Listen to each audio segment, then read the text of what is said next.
여러분, 오늘 하나님 말씀, 살아계신 하나님의 말씀 듣기를 원합니다. 저희가 같이 보실 하나님의 말씀은 빌립보서 4장 4절부터 9절 말씀입니다. 빌립보서 4장 4절로부터 9절 말씀 같이 보시겠습니다. 제가 받들어 읽도록 하겠습니다. 빌립보서 4장 4절부터 9절 말씀.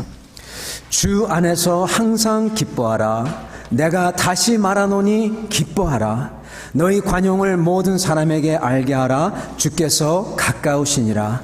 아무것도 염려하지 말고 다만 모든 일에 기도와 간구로 너희 구할 것을 감사함으로 하나님께 아뢰라. 그리하면 모든 지각에 뛰어난 하나님의 평강이 그리스도 예수 안에서 너희 마음과 생각을 지키시리라. 끝으로 형제들아, 무엇에든지 참되며 무엇에든지 경건하며 무엇에든지 옳으며 무엇에든지 정결하며 무엇에든지 사랑받을 만하며 무엇에든지 칭찬받을 만하며 무슨 덕이 있든지 무슨 기림이 있든지 이것들을 생각하라. 너희는 내게 배우고 받고 듣고 본바를 행하라. 그리하면 평강의 하나님이 너희와 함께 계시리라. 아멘. 말씀 위하여 잠깐 기도하도록 하겠습니다. 하나님 아버지, 이 말씀을 통해서 저희가 어떻게 주님 안에서 그 기쁨을 누리며 주님을 영화롭게 하시는지 알려주시옵소서.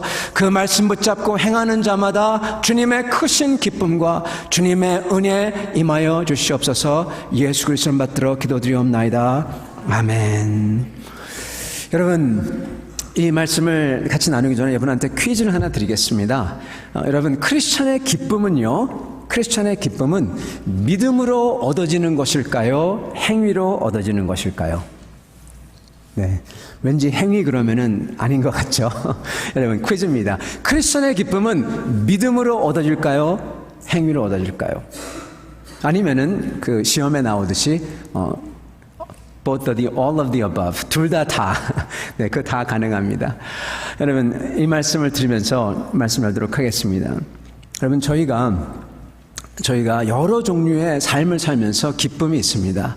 근데 크리스찬으로서 누려야 하는 그러한 기쁨이 있어요. 이 기쁨을 많은 사람들은 그냥 모르고 살아갑니다. 정말 안타깝습니다. 오늘 이 기쁨에 대해서 어떻게 하면은 저희가 이 기쁨을 저희가 누릴 수 있는지, 그리고 이 기쁨이 뭔지 같이 나누도록 하겠습니다. 여러분, 여러 종류의 즐거움이 있어요. 여러분께서는 어떤 기쁨이, 어떤 즐거움이 가장 큰 기쁨이십니까? 어떤 분들은, 제가 이걸 비하하는 게 아니라 어떤 분들은 이 교회 오시면은 눈을 감으시면은 앞에 쫙 푸른 초장이 펼쳐진답니다. 시편 23편의 푸른 초장이 아니라 그 깃대가 꽂혀 있는 푸른 초장이 펼쳐진다고 하십니다. 어떤 분들은 그래서 그게 자꾸만 아른아른 거리신데요. 굉장히 그게 재밌다고 하십니다. 기쁨이 준다고 하십니다. 어떤 분들은 낚시를 굉장히 좋아하셔서 그걸 못 잊어 하시는 분이 계세요. 아마 쾌락이라고 할 수도 있겠는데 그 낚시의 손맛이라는 게 있답니다. 저는 잘 모르지만 그걸 한번 맛본 사람은 그것을 잊을 수가 없답니다. 그래서 아주 아름다운 강가에서, 특히 여기 밴쿠버, 여기 이 북미 노스웨스트 얼마나 좋습니까? 그곳에 강이 흐른다. 여러분 혹시 영화 기억하시는 분이 있습니다. A River Flows Through It 이라는 영화가 있었는데, 그때 이렇게 브래드 핏이 나와서 이렇게 이 플라이 피싱 하는 게 나오죠. 아직도 기억을 합니다. 야, 참 멋있다. 나도 저런 거 한번 해봤으면 하는 기억이 있습니다. 저는 못 해봤지만 그렇게 좋다고 합니다. 쾌락입니다. 근데 여러분, 이러한 쾌락도 있고 여러 가지가 있지만 또 이런 즐거움 반면에 또한 아마 이런 즐거움도 있는 것 같습니다. 우리 아이들은 한국에서 온 지 1년밖에 안 돼서 아직도 한국을 많이 못 잊어합니다. 그래서 항상 보면은 텔레비는 없지만 이런 좀 태블릿 같은 걸로서 한국 방송을 봐요. 근데 뭘 보나 보면은 항상 보면은 애들이 모여서 킥킥거리고 막 웃고 그래요.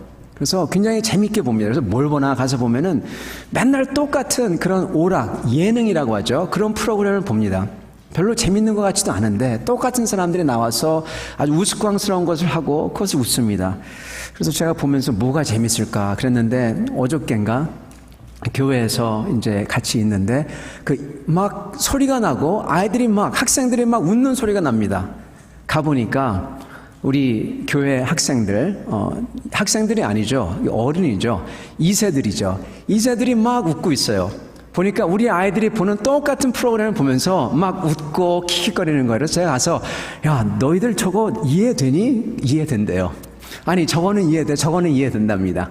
아마 웃긴 거는 만국 공통인 것 같습니다. 그러면서 막 웃고 뭐 좋아합니다.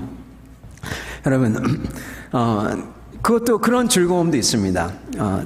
그리고 또한 여러분, 그리고 또 스포츠의 즐거움 같은 것도 있죠. 축구 경기를 보는 즐거움, 농구 경기를 보고 또 할 때 느끼는 즐거움, 이런 즐거움이 있습니다.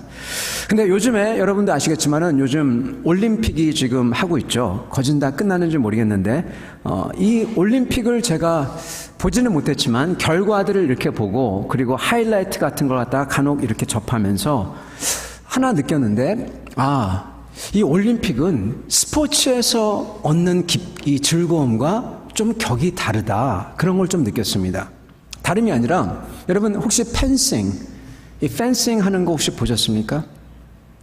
펜싱에서 어떤 선수가 아마 이 헝가리 선수하고 같이 이렇게 겨뤘던 것 같습니다. 그 선수가 지고 있다가 점점 잘하면서 이겨가면서 끝에 가서 나중에 이런 클립을 봤어요. 스스로 앉아서 땀을 흘리면서 한 점인가 남겨두고 할 수 있다. 이걸 3번 반복하는 걸 봤습니다. 그런 다음에 그 선수가 일어나서 나가고 그리고 세계 정상이었던 그 헝가리 선수한테 이깁니다. 그 자리에서 껑충껑충 뛰면서 막 환호를 연말하는데 제가 그걸 보면서 정말 대단하다. 열세임에도 불구하고 도전해서 이기고 끝에 승리를 거두는 것. 알고 보니까 그 선수는 그 무릎이 십자인대가 파열돼가지고 사실은 펜싱을 더 이상 할 수 없다라는 판정을 받은 선수랍니다. 그 선수가 금메달을 떴어요.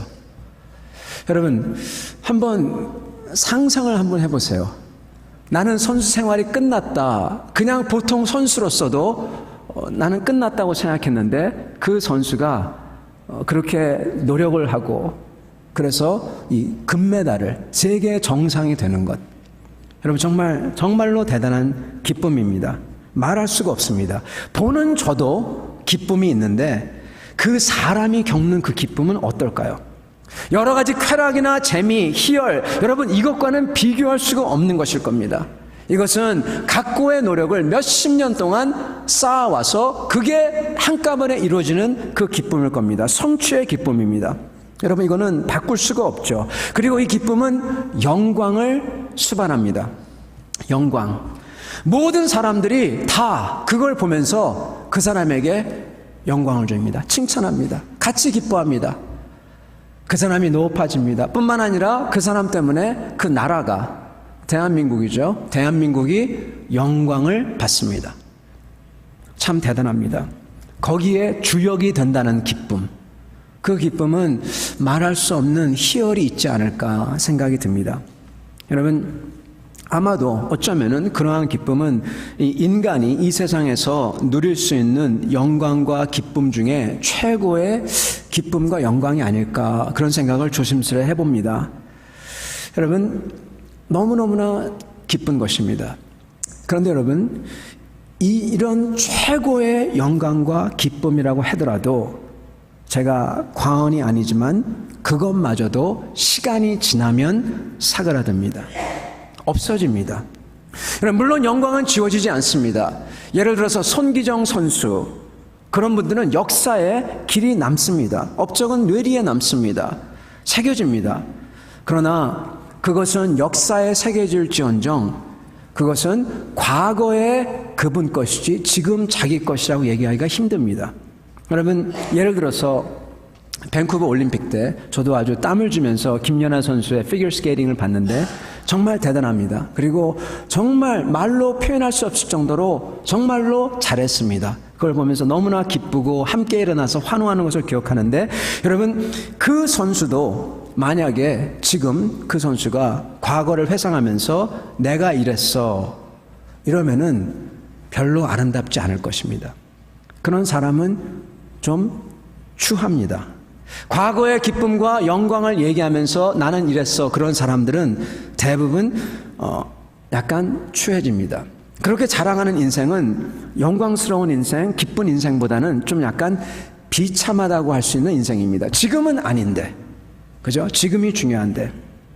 여러분, 오히려 그러한 영광과 기쁨을 누리려면은 오히려 그것을 내려놔야 합니다. 김연아 선수도 그렇고 참 대단한 것은 그분들이 그 영광의 피크에 있을 때, 정상에 있을 때 그것을 내려놓죠. 내려놓고 내려옵니다. 그래서 그 선수는 아마도 그것을 영원히 자기가 간직하는지도 모릅니다. 여러분, 이러한 인간이 누릴 수 있는 가장 큰 기쁨과 희열과 영광도 우리가 소유하는 것은 잠시입니다. 내려놔야 합니다. 여러분, 오늘 성경 말씀에서 말씀을 하고 있는 기쁨이 있어요. 이 기쁨은 인간이 가질 수 있는 가장 큰 기쁨과 영광보다도 더 좋은 기쁨이고, 그리고 이것은 계속 우리가 가질 수 있는 기쁨입니다. 영원한 기쁨입니다. 여러분, 이게 무슨 기쁨일까요? 이게 어떠한 기쁨일까요? 오늘 성경 말씀에서는 이 기쁨을 바로 예수 그리스도 안에서 가지는 기쁨이라 말씀합니다. 말씀을 잠깐 보겠습니다. 4절, 주 안에서 기뻐하라. 내가 다시 말하노니 기뻐하라. 너희 관용을 모든 사람에게 알게 하라. 주께서 가까우시니라. 아무것도 염려하지 말고 다만 모든 일에 기도와 간구로 너희 구할 것을 감사함으로 하나님께 아뢰라. 그러하면 모든 지각에 뛰어난 하나님의 평강이 그리스도 예수 안에서 너희 마음과 생각을 지키시리라. 이렇게 말씀합니다. 여러분, 예수님 안에서 누릴 수 있는 기쁨이 있습니다. 이것은 정말로 그 올림픽 금메달과 같은 그러한 기쁨이며, 그리고 이 기쁨은 잠시 있다가 사그러지는 기쁨이 아니라 영원한 기쁨이라고 말씀합니다. 오늘 여러분, 이 기쁨을 여러분과 같이 나누고자 합니다. 이 기쁨을 아시는 분도 있겠고 모르시는 분도 계실 것입니다. 이 기쁨을 꼭 아셔서 여러분 승리하는, 주님께서 정말 원하시는, 우리를 사랑하시기에 원하시는 그러한 기쁨을 갖고 사신 여러분 되기를 축원합니다. 여러분, 이 기쁨에는요 두 개의 스텝이 있습니다. 첫 번째 스텝을 여러분 말씀 나눠드리고, 그 다음에 두 번째 스텝을 말씀을 드리겠습니다. 여러분, 먼저 사도 바울께서 기뻐하라. 내가 말하노니 또 말하노니 기뻐하라. 이렇게 말씀하십니다. 이 말은 무슨 얘기냐면 여러분, 기뻐하라고 했을 때 이 기쁨을, 여러분, 이 기쁨이 가만히 있으면은 찾아온다, 이 말 뜻이 아니죠. 여러분, 가만히 우리가 패시브하게 아주 이 피동적으로, 수동적으로 가만히 있으면 찾아온다, 이게 아닙니다. 기뻐하라. 여러분, 액션이 수반되어야 합니다. 기뻐하라. 이 말은 여러분, 이 기쁨이 우리에게 벌써 주어졌고 이것을 우리가 활용해야 된다는 얘기입니다. 근데 여기서 뜻하는 것은 많은 사람들은 이것을 활용 못하고, 그리고 모르고, 우리에게 이미 있는데 이걸 누리지 못하고 그냥 지낸다는 말입니다. 여러분, 이 말은요 진짜 내 것으로 만들지 못했다는 얘기입니다. 여러분, 하나님께서 얘기하시는 기쁨은 기쁨 자체를 구하는 게 아니라 기뻐하라, 기뻐하는 것을 하라는 얘기입니다. 기쁨이 찾아오는 것을 하라는 얘기입니다. 그렇다면 여러분, 뭐를 찾을 때, 무엇을 할 때 이 말할 수 없는 기쁨이 같이 수반되어 올까요?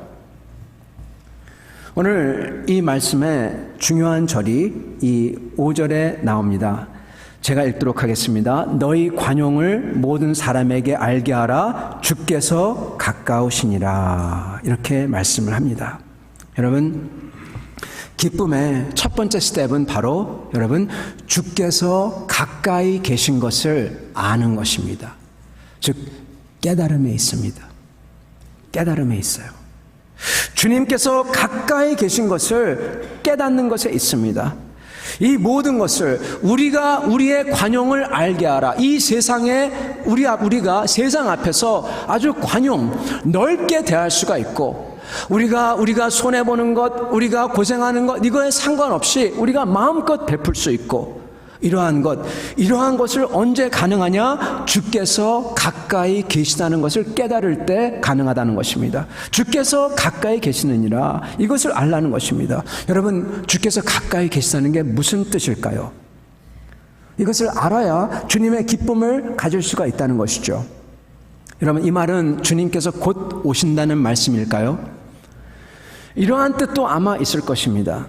주님께서, 우리 주 예수 그리스도께서 재림이 얼마 안 남았다, 그 뜻도 있을 것입니다. 그러나 이 문맥에서는 그 뜻이 아닙니다. 6절에 보면은 이렇게 말씀합니다. 주님께서 가까우시기 때문에 우리는 그 주님 앞에 우리의 모든 기도를, 우리의 모든 간구를 아뢰 수 있다. 그러므로 가서 아뢰라, 이렇게 얘기합니다. 여러분, 이 말은 무슨 얘기냐? 주님께서 가까이 있다는 말은요, 주님의 임재가, 재림이 임박했다, 그 뜻보다는 여러분, 하나님이 바로 내 옆에 가까이 있다, 이 말입니다. 주님이 가까이 계시느니라. 그러므로 기뻐하라. 그러므로 너의 관용을 알리라. 여러분, 하나님이 옆에 있어요. 하나님이 내 안에 있어요. 아주 가까이 있어요. 그렇기 때문에 내가 관용할 수가 있고 내가 모든 것을 할 수 있다는 것입니다. 여러분, 이 사실, 이것을 깨닫는 게 너무나 중요합니다. 우리 주님께서는 아주 가까이 있어서 여러분 한 분 한 분과 아주 가까이 계셔서 우리가 기쁨을 누리려면 뭘 하기 전에 그것보다도 하나님이 나와 함께 내 옆에 있다, 이것을 깨달아야 한다는 것입니다. 여러분, 많은 크리스천들은 이것을 모르고 이것을 깨닫지 못하고 삽니다. 고로 기쁨이 없습니다. 고로 관용할 수가 없습니다. 그리고 주님 원하시는 것, 그러한 일들을 할 수가 없습니다. 저희는 여러분, 주님께서 가까이 계시고 옆에 계시다는 것을 깨달아야지만 저희는 크리스천의 삶을 살 수가 있어요. 많은 사람들은 이렇게 얘기하죠. 크리스천으로서 이렇게 살아야 된다, 저렇게 살아야 된다. 맞습니다. 근데 여러분, 사실 세상에 나가보면 그렇게 살기가 쉽지 않습니다. 그런데 그렇게 살 수 있기가 쉬운 게 하나 있어요. 쉬운 방법이 있어요. 뭐냐? 내가 하는 게 아니라 주님과 함께 하면 그 모든 게 쉬워집니다. 주님과 함께 하면. 성도 여러분, 많은 사람들은, 크리스천들은 주님이 안에 계시고 그리고 하나님의 사람들이 된 사람들입니다. 하나님께 속한 사람들입니다. 그런데 너무나 많은 사람들은 그 주님과 가까이 하지 않아요. 마치 주님께서 멀리 있는 것 같이 그렇게 삽니다. 우리 주님께서 이걸 보시고 미리 말씀하신 말씀이 있어요. 다름이 아니라 바로 씨앗의 비유입니다. 씨앗을 뿌린 농부의 비유. 여러분 아시죠? 어느 농부가 나가서 씨앗을 뿌렸는데 어느 씨앗은 딱딱한 길바닥에 떨어져요. 그래서 새가 와서 채워갑니다. 어느 씨앗은 돌짝밭에 떨어집니다. 그래서 뿌리를 내리지 못하고 말라 죽습니다. 어느 씨앗은 뿌리를 내리고 싹을 맺는데 엉겅퀴 가시덤불에 떨어져요. 그래서 아주 목이 조여서 죽습니다. 여러분, 이 말은 무슨 얘기냐면, 여러분, 사람들이 하나님의 말씀이, 즉 하나님 자신이 그 사람들 마음속에 들어왔는데 사람들은 그것을 모르고 세상의 유혹과 근심, 이것에 얽매여서 살다가 영적 관계가 숨이 막혀 죽어버린다는 것입니다. 사람들은 주님께서 우리 안에 계신데, 주님의 말씀이, 성령이 우리 안에 계신데 주님과 대화하지 않아요. 그래서 그냥 주님을 멀리 해요. 교회 가면 만나는 주님, 그리고 내가 급할 때만 기도하는 주님, 그러다가 갑자기 힘든 일이 닥치면 그때 가서 기도한다고 하고 막 기도하면서 그 다음에 목사님, 왜 하나님이 응답을 안 하세요? 하나님 살아계신 건 맞아요. 이렇게 물어봅니다. 이러면 평상시에 잘 해야죠. 그죠? 평상시에 잘 해야 됩니다. 성도 여러분, 대화하지 않은 이유가 뭘까요?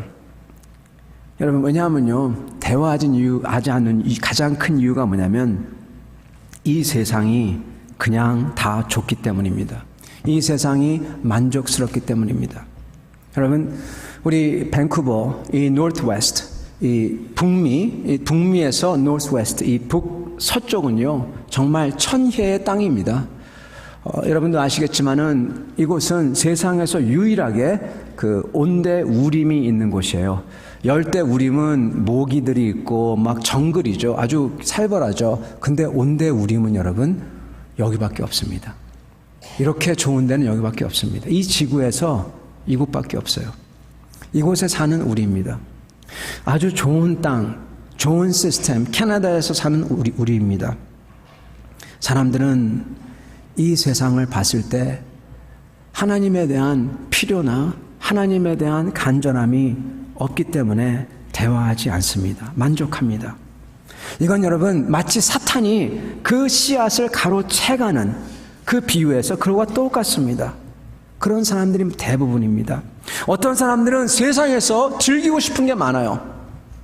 주일 너무나 아까워요. 놀러 갈 수 있는데, 날씨도 좋은데 하고 싶은 게 많아요. 여러분, 그래서 하고 싶은 걸 하려고 많이 합니다. 어떤 분들은 해야 할 것 같은 일들이 많습니다. 내가 꼭 그걸 해야 돼요. 그렇지 않으면 뭐가 안 될 것 같아요. 망가질 것 같아요. 사실은 그렇지 않은데, 그래서 그 일들이 마음을 가로채갑니다. 이게 바로 엉겅퀴와 덤불 같은 그러한 씨앗이죠. 여러분, 사람들은 이럴 때 세상을 만들고 실제로 내 삶의 모든 복과 그리고 화와 그리고 생과 사를 주관하는 살아계신 하나님을 잊어버립니다. 안다고 하더라도 그냥 멀리 있는 것처럼 치부합니다. 그리고 잊고 삽니다.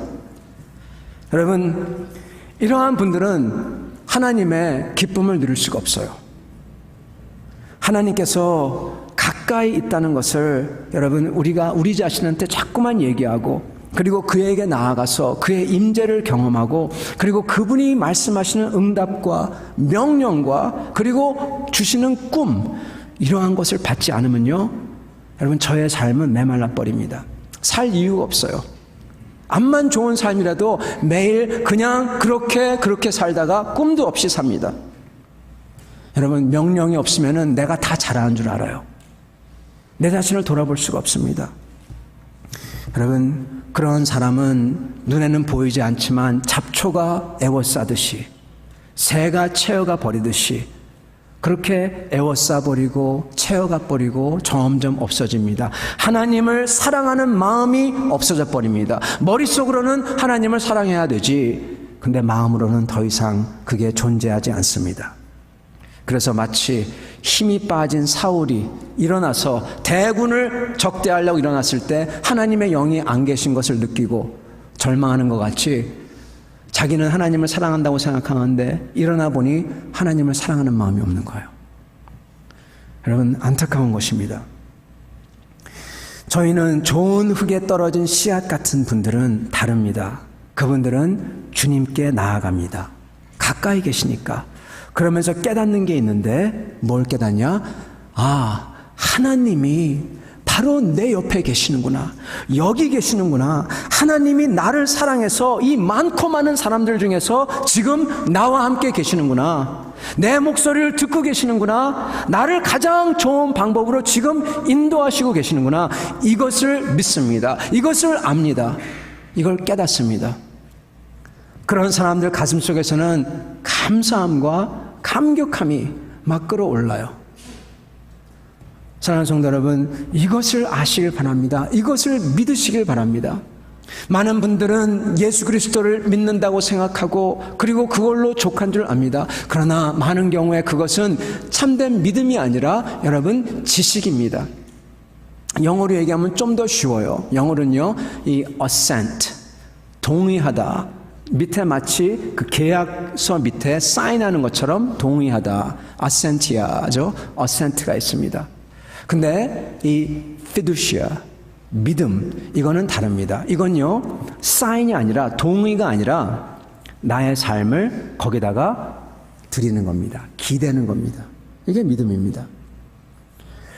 저희가 이것을 깨닫고 주님께서 나를 사랑하셔서 나를 인도하시고 계시는구나, 이것을 깨달아야 참으로 진짜 믿음인 것입니다. 어떤 분들은 이 말씀을 들으시는 분들 중에서 야, 진짜 하나님이 옆에 계시고 삶을 인도하시나 하고 의문을 가지고 계신 분들이 있을 줄 믿습니다. 여러분, 하나님께서는 이렇게 얘기하십니다.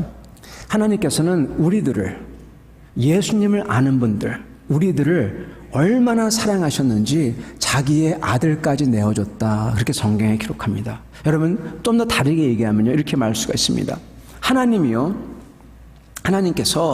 하나님께서 우리를, 여러분과 저를 얼마나 사랑하시는지 저희를 불러주세요. 어떻게 불러주시냐? 여러분과 저는 하나님과 함께 영원히 하나님이 데리고 살 사람들이에요. 여기 계신 분들 전부 다 예수님을 믿는 분들은 하나님이 데리고 사실 분들입니다. 여러분, 내가 데리고 살 사람, 영원히 데리고 살 사람, 하나님께서 어떻게 하시겠습니까? 하나님이 사랑해 주세요. 그리고 그에게 좋은 것을 주세요. 그리고 그를 갖고 가십니다. 다듬어 가시고, 그리고 좋은 곳으로 인도해 가십니다. 성경에서 뭐라고 얘기하냐?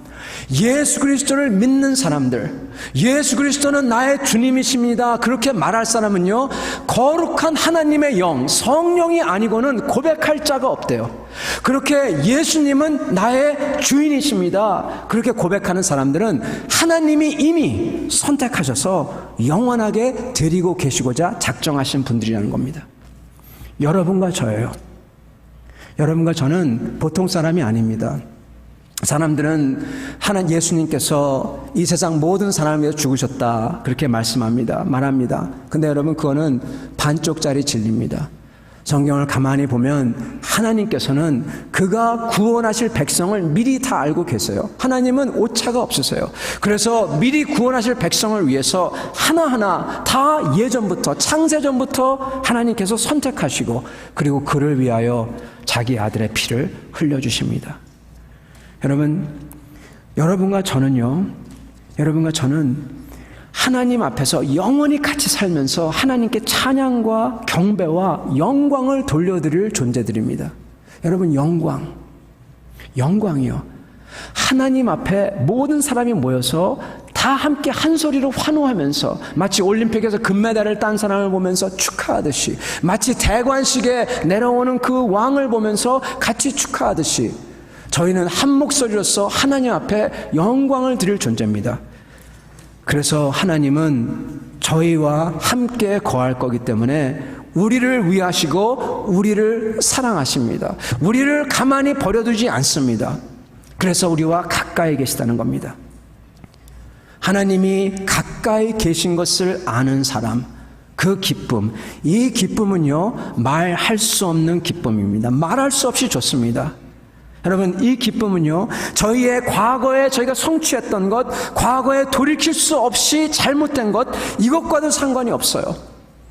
어떤 분들은 그렇게 얘기합니다. 내가 과거에 너무나 잘못한 게 있기 때문에 과연 하나님이 나를 받아주실까, 그렇게 궁금해하는 사람이 있습니다. 여러분, 진짜 그런 사람들이 계세요. 이번에 나나이모 선교 갔을 때 저희가 말씀을 전하고, 그리고 예수님을 증거하고 어린애들한테 그랬는데, 근데 참 신기하게도 찾아와서 찾아와가지고 이 은혜를 구한 사람은 한국인이었어요. 어떤 한국 여자분이 찾아오셨는데 너무나 초췌하고, 그리고 아주 바싹 마르고 그렇게 너무나 힘들어 보이십니다. 그래서 그분이 얘기해 보니까 그분이 이 디프레션에 걸렸다고 합니다. 그래서 기도를 해드렸는데, 그분이 끝나고 나서 하는 말이, 디프레션이 다름이 아니라 내가 하나님 앞에서 너무나 내 삶을 잘못 살아왔어요. 잘못된 결정들을 해왔습니다. 이제 돌이킬 수가 없는 거예요. 제가 보니까 나이가 50대쯤 되신 것 같아요. 돌이킬 수 없는데 이게 그러니까 이제 우울해지는 겁니다. 제가 그분과 같이 나눈 거는, 저의 삶의 승패는요, 지금이 아니라 꼬린 지점입니다. 그때 가서 이기는 사람이 이기는 사람입니다. 꼬린 지점은 주님 앞에, 주님을 뵐 때, 저희 숨이 넘어갈 때까지 아직 안 간 겁니다. 저희 주님은 과거에 어땠던 것 전혀 상관 안 하시고 새로운 찬스를 주시는 주님이십니다. 당신은 그거 믿으시고 당신이 했던 거 잘못했던 거 다 상관없이 주님을 믿고 가시길 바랍니다. 이렇게 말씀을 전했습니다. 여러분 정말 그렇습니다. 저희가요, 하나님께서는 저희의 과거에 잘못한 것들, 정말로 부끄럽고 말할 수 없는 것들, 그것들 전부 다 하나님께서 보지 않으시겠대요. 여러분 이거 놀라운 거예요. 왜냐하면은 모든 사람들은 화해할 때 그렇게 얘기합니다. 저 사람이 잘못한 것 뉘우치고 고백하기 전에 나는 화해 못해, 이렇게 얘기합니다. 나는 용서 못해, 그럽니다. 그게 맞지 않느냐고. 그게 이론적으로 맞지 않냐. 용서를 내가 해주고 싶어도 어떻게 용서를 할 수 있습니까? 그 사람이 잘못을 시인하지도 않았는데, 용서를 구하지도 않았는데 어떻게 내가 용서해 줄 수 있습니까? 이렇게 얘기합니다. 네, 이론적으로 맞죠. 근데 하나님의 이론으로는 틀린 이론입니다. 우리가 죄인 되었을 때, 우리가 용서를 구하지도 않았을 때 우리 주님께서 오셔서 우리를 위하여 죽으시고 피 흘려주시고 용서를 하십니다. 우리도 상관없어요. 그 사람이 용서를 구하든 안 하든 상관없습니다. 우리는 용서하면 됩니다.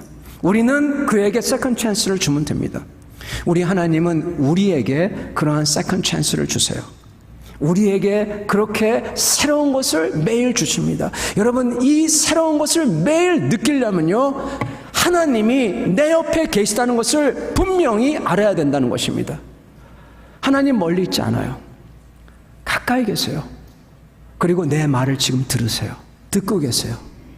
그리고 하나님은 죽으신 분이 아니시라서 그 말에 답을 하십니다. 답을 하세요. 반응을 보이십니다. 반응도 그렇게 똑똑한 반응이, 아주 똑바른 반응이 아닐 수가 없습니다. 저희가 그러한 하나님을 깨달아 알 때, 그때서야 비로소 기쁨이 있다고 하는 것입니다. 많은 크리스천들은 하나님이 살아계신데 멀리 계신 것처럼 치부하고, 그래서 그들의 삶에는 기쁨이 없어요. 멀리 계신 분이니까, 내가 알아서 하면 되니까. 성도 여러분, 주님이 가까이 계신 사람은, 그것을 깨달은 사람은 생각과 마음이 달라집니다. 어떻게 달라지냐? 너무너무나 감사해서 그 주님을 사랑하고 싶어 합니다. 사랑하고 싶어요.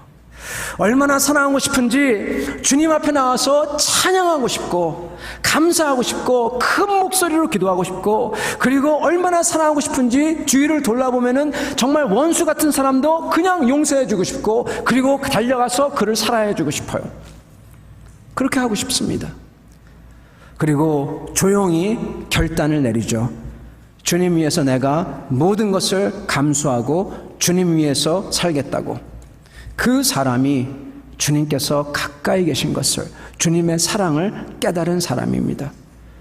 여러분, 그런 그 사랑이 바로 그 사람의 특징이에요. 주님을 사랑해요. 그리고 사랑하는 사람들은 주님 앞에 나아가서 주님을 의지합니다. 기도합니다. 여쭙니다. 말합니다. 그래서 6절과 7절에 이렇게 나오죠. 모든 일에 주님께 간구와 기도로 아뢰라, 이렇게 얘기합니다. 이건 여러분, 내가 기도해서 무엇을 얻는다 이게 아니라요, 내가 모든 것을 할 때 주님께 나아가서 주님에게 얘기를 하는 거예요. 주님, 내가 이렇습니다. 주님, 내 지금 겪는 게 이렇습니다. 다 공하는 겁니다. 사랑하는 관계입니다. 기도를 안 할 수가 없습니다. 여러분, 이러한 사람들은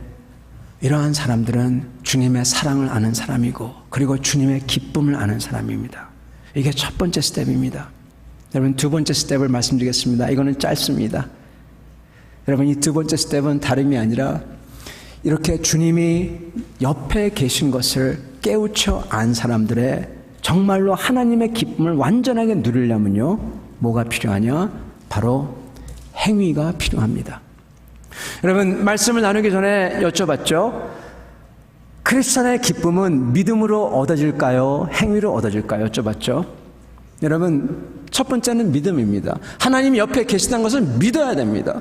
거기서부터 솟아나오는 감격과 감사가 있어야 됩니다. 그리고 주님을 향한 사랑이 있어야 됩니다. 그러나 거기서 그쳐버리면은 여러분 안타까워요. 여러분 아까 올림픽 얘기를 했습니다.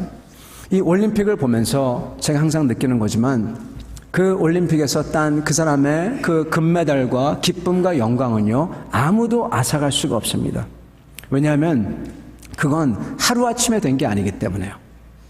몇 년을 10여 년을 아니 그 이전부터 그것을 위해서 아주 천천히 그리고 스테디하게 쌓아왔던 그것, 그 노력, 그게 한순간에 다 이루어지는 겁니다. 여러분 그건요 지워버릴 수가 없어요. 저희 크리스찬은 하나님께서 과거를 기억하지 아니하기에 참 기쁨이 있습니다. 그러나 여러분 주님을 믿은 사람들은 하나님께서 무엇을 보고 상을 주시냐? 그 사람의 순종을 보고 상을 주십니다.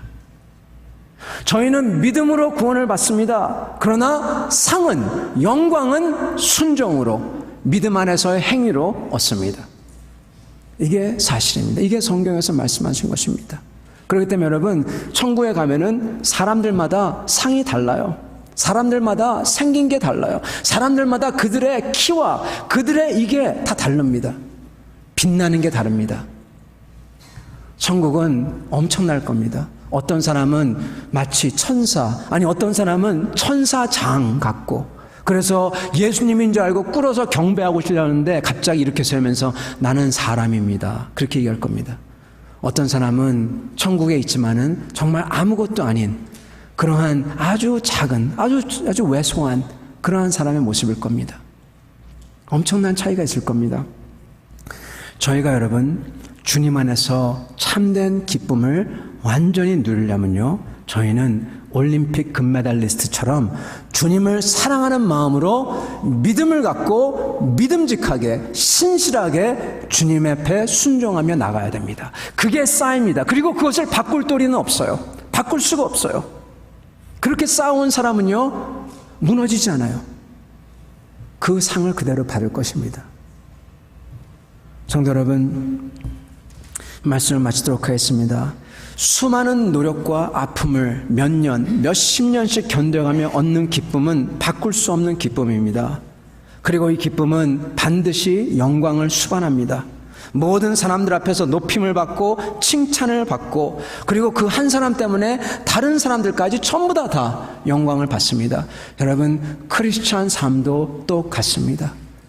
저희가 주님을 알고 주님을 옆에 계신 것을 믿고 그리고 그를 사랑하기를 원하여서 저희의 전심을 다하여 저희가 견뎌가며 주님을 위하여 사역을 할 때 거기서 얻는 기쁨은 말할 수 없고 무너질 수 없고 영광을 수반할 것이고, 그리고 그 사역 때문에 나뿐만 아니라 모든 사람들이 다 영광을 받을 것입니다. 이러한 성도들이 되시기를 예수님의 이름으로 축원합니다. 같이 기도하겠습니다. 하나님 아버지, 주님 앞에 감사와 찬송을 드립니다.